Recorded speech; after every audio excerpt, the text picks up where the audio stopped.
मेघना श्यामलाल और सुजाता की इकलौती औलाद थी, इसलिए वो लाडली भी थी। उसके पिता श्यामलाल किताबों की दुकान चलाते थे। मेघना भी अपनी पढ़ाई पूरी करके अब अपने पिता के साथ ही दुकान पर बैठती थी। मेघना बेटी, ला तेरे बालों में तेल लगा दूं? कितने दिन हुए तूने सिर की मालिश भी नहीं करवाई। लंबे बाल रखने का शौक है, पर तेल भी तो लगाया कर। माँ, तुम हो ना मेरे बालों की देख रेख करने वाली, तो मुझे क्यों चिंता होने लगी? अच्छा, ससुराल चली जाएगी तो खुद से ही अपने सारे काम करने होंगे तुझे। क्या माँ, मैं तो वहाँ भी तुम्हें ही ले जाऊंगी। अगले दिन मेघना के पिता दुकान की किताबें और स्टेशनरी खरीदने बड़े बाजार चले जाते हैं। मेघना दुकान पर बैठी होती है। जी, मुझे एक फाइल मिलेगी, बड़ी ऑफिस फाइल। जी, ये 60 रुपए और ये 80 रुपए वाली है। ये 80 रुपए वाली दे दीजिए। ये इस तरह से पेपर नहीं लग पाएंगे, रुकिए मैं आपको पेपर पंचिंग मशीन देती हूँ। थैंक यू वेरी मच, वरना कोई इतनी मदद नहीं करता। वैसे मेरा नाम राजीव है, क्या आपका नाम जान सकता हूँ? जी, मेरा नाम मेघना है। धीरे धीरे मेघना और राजीव दोस्त बन गए और अक्सर एक दूसरे को वक्त देने लगे। और फिर एक दिन, मेघना, विल यू मैरी मी? हाँ राजीव, मैं भी आपसे बहुत प्यार करती हूँ। राजीव और मेघना अपने परिवारों में बात करते हैं और दोनों की शादी हो जाती है। मेघना अपने ससुराल आती है। राजीव के परिवार में राजीव के अलावा उसके माता पिता और छोटे भाई बहन थे। रिचा, अपनी भाभी को कमरे में ले जा। जी क्या? मैं अभी और इसी वक्त आता हूँ। अच्छा रुकिए, मैं आता हूँ। राजीव, अभी इस वक्त कहाँ निकल रहे हो? बेटा, आज तो तुम्हारी शादी हुई है और बहू को यूँ अकेले छोड़कर जाना जरूरी है क्या? माँ, ऑफिस में कुछ वर्कर्स दंगे पर उतर आए हैं, तो मेरे बॉस ने मुझे अर्जेंट बुलाया है। अब नौकरी में तो ऐसा ही होता है ना माँ, मुझे जाना होगा। मैं मेघना को समझा दूंगा, वो समझदार है। मेघना, मुझे थोड़ी देर के लिए ऑफिस जाना होगा। वर्कर्स स्ट्राइक करके ऑफिस में अपनी मांगों को लेकर तोड़फोड़ कर रहे हैं। जैसी ही बात सुलझेगी मैं आ जाऊंगा। मुझे भी बुरा लग रहा होगा, पर बुआ दादी, मुझे ये सब कुछ नहीं पता, तभी तो इन विधवाओं को लाई हूँ। ये मेघना को सब कुछ समझा देंगी। माँ, ये सब करना क्या जरूरी है? माँ, भाभी के साथ ये सब क्या हो रहा है? ये आजकल के बच्चे हमें बताएंगे रीति रिवाज। चलो, तुम लोग मेघना को सफेद साड़ी पहना लाओ, फिर इसके सिर के बाल उतरवाने हैं। माँ, ये बहुत ज्यादा हो रहा है। भैया के जाने की इतनी बड़ी सजा, इसमें इनकी क्या गलती है? आशा जी, मेरी बच्ची के बाल मत उतरवाइए, मेरी बच्ची ये सहन नहीं कर पाएगी। सब लोग चुपचाप मेघना के साथ होते अन्याय को देख रहे थे। मेघना को सफेद साड़ी पहनाकर चौकी पर बिठा दिया जाता है। नाई मेघना के बाल उतारने के लिए उस तरह निकालता है। बुआ दादी, क्या ये सब जरूरी है? अभी इसकी उम्र ही क्या है? अब किस्मत ही फूटी हुई है इसकी। विधवा योग था तो अब पूरी जिंदगी विधवा बहू बनकर ही रहना होगा। मेघना रोए जा रही थी। सब लोग उसके साथ ये सब होता देख रहे थे, पर कोई भी उसके लिए कुछ कर नहीं पा रहा था। मेरी बच्ची मेघना, भाभी।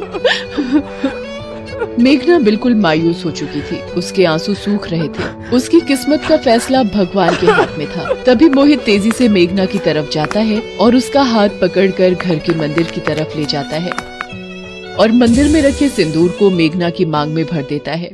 सब लोग हैरान रह जाते हैं। ये क्या अनर्थ कर दिया इस लड़के ने? विधवा बहू से शादी कर ली। चलो चलो यहाँ से, कैसे पापियों का घर है।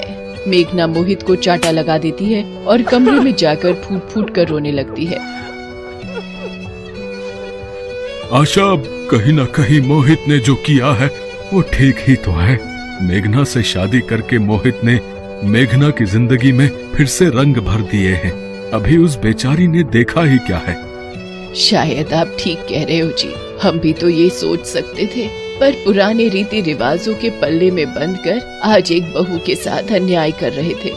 मेघना, मेरी बच्ची, मैं जानती हूँ राजीव की यादें तुम नहीं भुला सकती, पर तुम्हें इस हालत में देखकर राजीव की आत्मा भी दुखी होगी।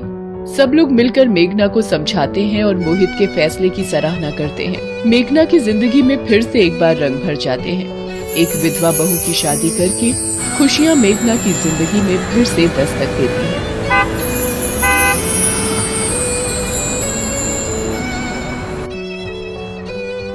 शंभूनाथ जी के परिवार में इन दिनों कुछ ज्यादा ही हलचल थी। आज सुबह से भी उनके यहाँ मेहमानों के आने का सिलसिला जारी था। बलिया वाली गोमती मौसी और हरिचंद मौसा, लखनऊ वाली शिखा बुआ और फूफा जी, पटना से नरेंद्र चाचा और लक्ष्मी चाची कब की आ चुकी थी। बस इंतजार था तो केवल दिल्ली में रहने वाले गोवर्धन मामा का। आखिर उनके सबसे लाडले भांजे अर्जुन की शादी जो तय हो गई थी। अर्जुन की माँ गोमती मौसी और शिखा बुआ के साथ बैठी हैं। अरे बेटा, तूने पता किया क्या? गोवर्धन मामा की ट्रेन कब तक आ रही है? ट्रेन 1 घंटे लेट है माँ। मुझे भी तो बेसब्री से उनका इंतजार है। गोवर्धन मामा की कोई औलाद नहीं थी। वो अर्जुन को अपने बेटे की तरह मानते थे। अर्जुन ने अपने कॉलेज की पढ़ाई अपने मामा के पास रहकर ही की थी। आज अर्जुन बैंक में अफसर है और वो इसका सारा श्रेय अपने मामा को देता है। उसके मामा भी बैंक में अफसर थे। जब वो उनके पास रहता था तो उन दोनों ने अर्जुन का बहुत ध्यान रखा था। उसकी हर छोटी बड़ी जरूरतों को पूरा किया, या यूं कहें कि माँ पापा के बाद मामा मामी को ही वो सबसे ऊंचा दर्जा देता था। अर्जुन पुराने दिन याद कर रहा था कि कैसे मामा जी सुबह सुबह पढ़ने के लिए उसे जगाते, कभी कभी तो खुद चाय बना कर लाते, उसकी पढ़ाई में हर संभव मदद करते। कॉलेज जाने के लिए उनकी दी हुई लाल बाइक तो उसकी फेवरेट थी। गाड़ी के आगे उसके मामा जी ने स्टिकर से अर्जुन लिखवाया था। उनके उस उपहार को देखकर तो उसकी आंखों में आंसू आ गए थे। अभी वो ये सब बातें सोच ही रहा था कि दरवाजे पर अर्जुन अर्जुन पुकारते हुए मामा जी दाखिल हुए। अर्जुन, ओ बेटा अर्जुन, जल्दी से अपने मामा के सीने लग जा बेटा। जो तुझे खा जाऊंगी, और जहाँ तक रही चाय की बात तो वो तो मैंने अभी तक पी ही नहीं है। ये कहकर उसने चाय की प्याली उठाई और चाय पीने लगी। चाय पीते ही, वाह बहुत ही अच्छी चाय है, बिल्कुल तुम्हारी जैसी। अरे बहू, तुम खड़ी क्यों हो? तुम्हें कहा है ना मैंने बैठने के लिए, बैठो। जी माँ जी, कहिए आप मुझसे क्या बातें करना चाहती थी? तब शर्मिला की सास ने उससे कहा, शर्मिला बहू, तेरी शादी को लगभग 1.5 महीने हो गए। तू कब तक ये साड़ी और घूंघट में रहेगी? मैं समझी नहीं माँ जी। बहू, अब हमारी पीढ़ी की तो तुम हो नहीं कि घूंघट और साड़ी में ही हमेशा रहो। तुम आज की पीढ़ी हो, तुम सलवार सूट पहन सकती हो घर में, मैं कुछ नहीं बोलूंगी तुमको। पर माँ जी, मैं तो सलवार सूट लेकर आई ही नहीं, मुझे लगा कि शादी के बाद साड़ी में ही रहना होगा। भला ऐसा भी होता है क्या? उसके बाद विनीता ने अपनी बेटी सिम्मी को आवाज लगाई, सिम्मी, सिम्मी। सिम्मी उस समय कॉलेज जाने के लिए तैयार हो रही थी। माँ की पुकार सुनकर वो बाहर आई। हाँ मम्मी, क्या कह रही हो? कहीं जा रही हो क्या? क्या मम्मी, इस समय मैं कॉलेज जाती हूँ ना, पर आज तो संडे है ना। विनीता ने कैलेंडर की ओर देखते हुए कहा। तब सिमी कैलेंडर के पास गई और उसे पलटते हुए कहा, मम्मी जनवरी खत्म हो गया है, ये फरवरी है, फरवरी, और आज शनिवार है। ओह, मैंने तो ध्यान ही नहीं दिया। अच्छा ये तो बोलो कि तुम मुझे बुला क्यों रही थी? सिमी बेटा, वो तुम्हारे पास 3-4 सूट के कपड़े पड़े हैं ना जो पिछले महीने खरीदे थे। हाँ माँ, है तो। सुनो ना, वो तुम भाभी को दे दो, वो उसे राजू टेलर के पास जाकर सिलवा लेगी। तुम्हारी भाभी के पास एक भी सूट नहीं है। अच्छा माँ, मैं दे देती हूँ। सिमी ने सूट के कपड़े अपनी भाभी को दे दिए। सिमी कॉलेज चली गई। बहू सुनो, ये लो सूट का कपड़ा, इसे सिलवा लो। यहाँ से थोड़ी दूर पर राजू टेलर्स है, तुम उसके पास चली जाओ। मैं अकेली जाऊँ? हाँ बहू, चली जाओ ना। तुम्हें तो पता है ना मेरे घुटनों में कितना दर्द रहता है। अगर तुम्हारे साथ गई तो फिर 1 सप्ताह तक चलना फिरना सब हराम हो जाएगा। शर्मिला सूट का कपड़ा लेकर राजू टेलर्स के पास गई। राजू ने उसे देखा तो, ये कौन देहाती हुस्न की परी आ रही है? घूंघट वुंघट निकाल के, पहले तो इसे नहीं देखा। राजू टेलर शर्मिला को घूर घूर कर देख रहा था। उसे इस तरह घूरता देखकर शर्मिला झेंप गई। तब राजू ने उससे पूछा, कहिए क्या सेवा करूं मैं आपकी भाभी जी? जी, ये सूट बनवाना है। हाँ हाँ, बना देंगे बना देंगे। वैसे कैसा बनवाना है, पटियाला या नॉर्मल? पटियाला। अरे पटियाला नहीं पता आपको? आजकल वो स्टाइल बहुत चलता है। मैं तो एक्सपर्ट हूँ पटियाला का। मेरे पास दूर दूर से लोग आते हैं पटियाला सूट सिलवाने। उसके बाद राजू टेलर ने शर्मिला को दुकान पर रखे कुछ सैंपल दिखाए। शर्मिला को वो पसंद आ गए। हाँ जी सही है, ऐसा ही बना दो मेरा। अरे ऐसा क्यों, इससे अच्छा बना देंगे आपका, लेकिन पहले आपको देना होगा। देना होगा? क्या देना होगा? अरे नाप देना होगा, नाप। बिना नाप मैं कैसे बनाऊंगा आपके लिए पटियाला सूट? उसके बाद राजू शर्मिला का नाप लेने लगा। शर्मिला से बातों के क्रम में ही उसे पता लग गया था कि ये बहुत ही भोली टाइप की है, इसलिए उसने मन ही मन सोच लिया था कि आज तो इसका अच्छे से और बहुत देर नाप लूंगा, मजा आ जाएगा। नाप लेने के क्रम में राजू बार बार शर्मिला को छू रहा था, और वो छूना नॉर्मल छूना तो नहीं था। ये बात शर्मिला को भी समझ आने लगी थी। भाई साहब, ये आप क्या कर रहे हैं? इस तरह से कौन नाप लेता है? चलिए हटिए, दूर हटिए।